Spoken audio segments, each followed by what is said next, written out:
Thank you so much for your invitation and for giving me the opportunity to join. I hope you all have a nice coffee break.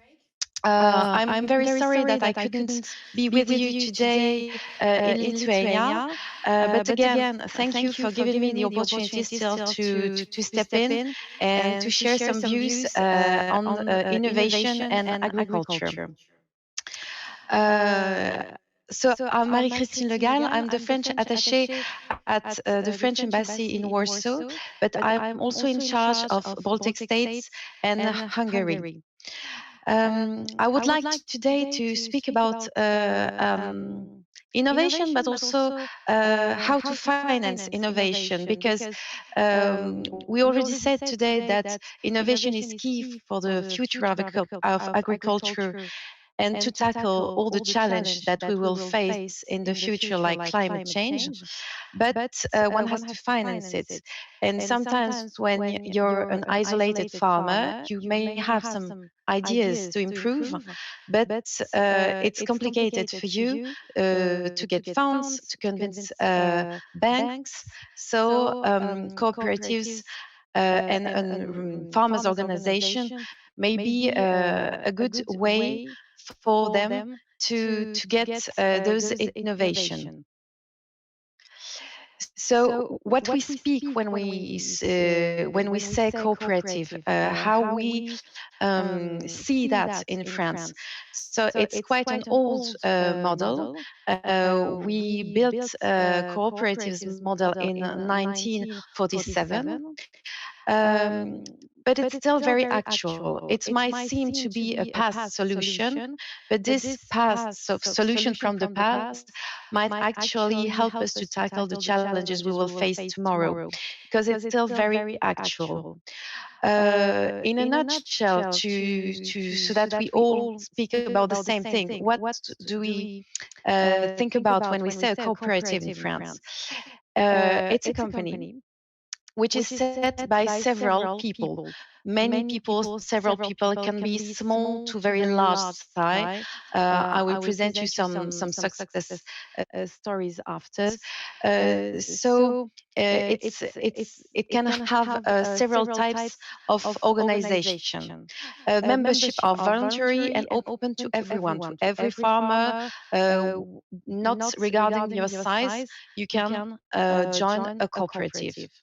And what's very important is that members hold the shares, but also benefits from the activities. So someone like me, who's not a farmer, I could not join a cooperative because I could hold shares, but I wouldn't benefit from its service. So it's really just targeted to actual real farmers. And most important, in a cooperative, there's one people, one voice, and not one share, one voice. You can, it's just as you are a member, you are as valuable as another member. There is no such thing as someone having more shares, so having more voices regarding the decision of the cooperative. Is one member, one voice, and that's very important, and we are very attached to this idea. And so the goal is not to always maximize profits as for a regular company, but also to promote the activities and develop the activities of all the members. And it's linked to this idea of one people, one voice.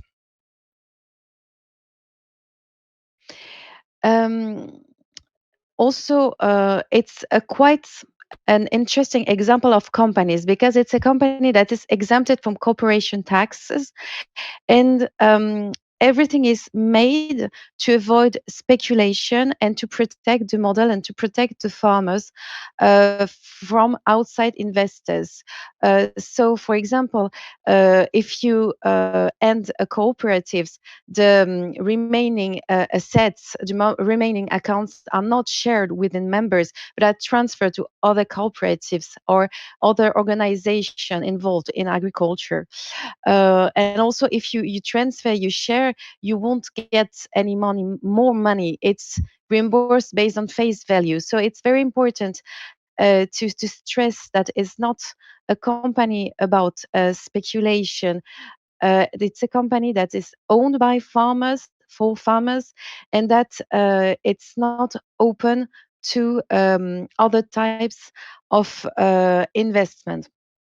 You can, of course, when you're a part of a cooperative, also operate with external partners, but it's for a limited amount of the annual share. So again, no speculation, is something that it's for the members, to the members, to help to build the communities. So it's quite a protective model, but it's reassuring for farmers because they know that it's their decisions that are taken into account, and that matters for the future of this type of company. And that's why it's quite a strong model in France that is quite liked by the farmers, because it helped them to decide for themselves, to get stronger, and also, and that's what we are talking about today, to get innovations and to be able to buy new equipment and to be ready to face tomorrow challenges with other farmers, and to be part of a group and not be isolated anymore.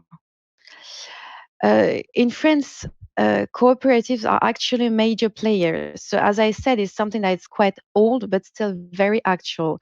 A lot.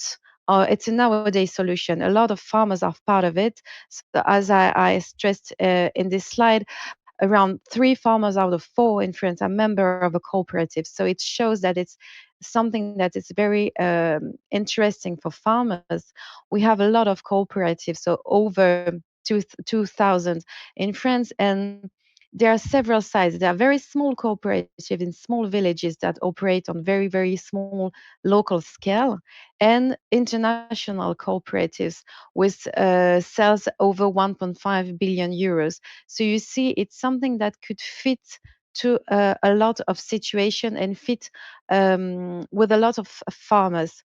Uh, Around 40% of the French agro-industry sales revenue are linked to the activities of cooperatives. So it's really a solution that is also very profitable. And again, it helps farmers to build stronger communities and be able to invest more that they would have if they have been alone. One food brand out of 3 in France is owned by a cooperative. So it's also a very important part of our agri industry, also of our export. A lot of our export are linked to cooperative activities. For example, in milk, it's over 25%.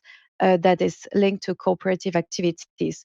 And to have another example from another country, we all know Fonterra, the big cooperative in New Zealand, that is a major player in dairy industry. So we'll see that it's not something that is uh, only for small farmers, but can also be major economic players. And also, cooperatives have employees, and so almost 200 people, 200,000 people in France are employees of cooperatives. So it's also a major weight in our economic and social structure. To give more examples of the economic weight of cooperatives, I chose this example of a quite famous French example, is that one champagne out of 3 is made in a cooperative. So um, there are very big major companies owning champagne and wine in France, but it's not that well known that a lot of the wine production in France is also made by cooperatives, so by association of farmers, and especially in Champagne. And I also listed some market shares of cooperatives. So you can see that depending on the sector, it can be very, very taking a lot of companies, and representing a large part of the market share. So one of the big example we always talk about is for the pork industry in France. Um, Almost everyone, every pork producer is part of a cooperative, and it's really, it has strengthened this sector, because this farmer owns from the genetics and the feed, up to slaughterhouses and distribution system transport. So it's really important for them because they are part of the whole change and they own all the change. It's the farmers that are involved. So it's really important to them, and it gave them the opportunity to invest in some high technology and better technology and innovation for this sector because they are all together. But it's also the case for grain, for dairy, of course, for poultry, and the sugar. Sugar industry is very, very well organized in cooperatives, whether, well, the beetroot transformation industry, whether for sugar or for alcohol, and also our genetics, bovine, ovine, is almost all part of cooperatives. And I was saying that it's an organization, a company, a different type of company than the regular ones, but cooperatives are also representing different activities. You can be a part of a cooperative that gives some services, so sharing, using equipment together, so buying machineries, insemination equipment. So here is really the part about innovation also to get new material together that one could not afford by themselves. There is also a cooperative that can supply um, fertilizer, feed. It's so different type also of supply that can and that help farmers to buy new type, better type of produce.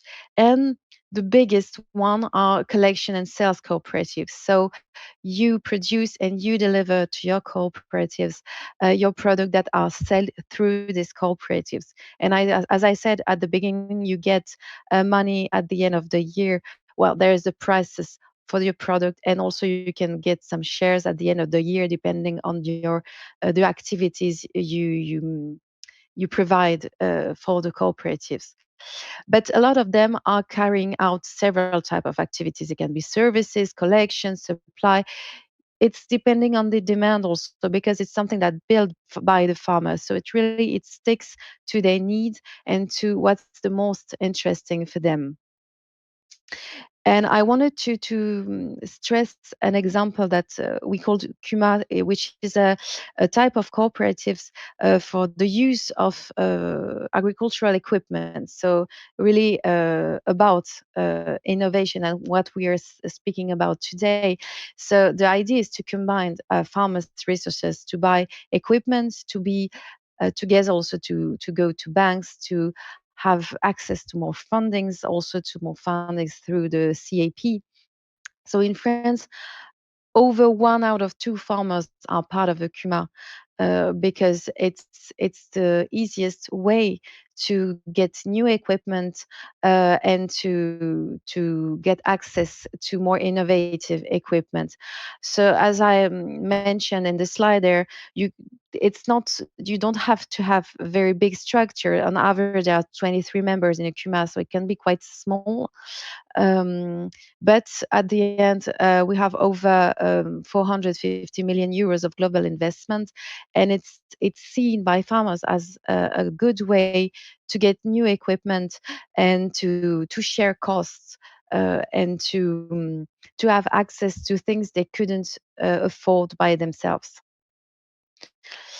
We there's there's been a survey about cooperatives 2 years ago, but it's quite a regular survey that we make to see if what's the satisfaction rate of farmers and if there is in new ways of maybe changing cooperatives or if the actual model is quite satisfactory for farmers.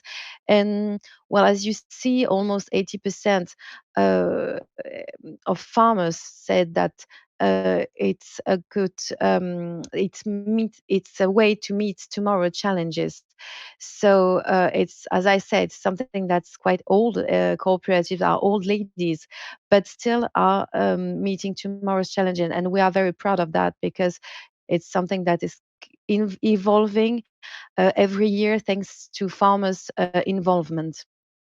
And you see that most of members of cooperative would recommend to young farmers, to their kids, to join also a cooperative, because it's quite um, a model that helps them to be sure that they could sell their product and also invest more.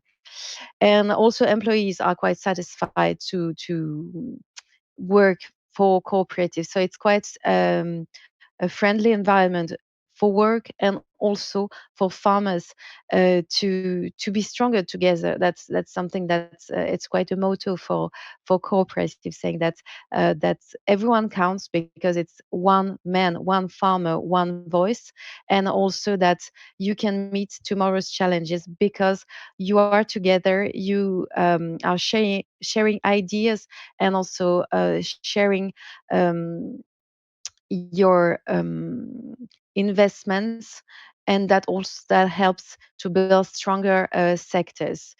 And also, it's a way to stabilize your income, because you can have contracts with cooperatives, and it's always better to know at what prices you will sell your product in the future than relying on negotiation months after months, or some other type of agreement.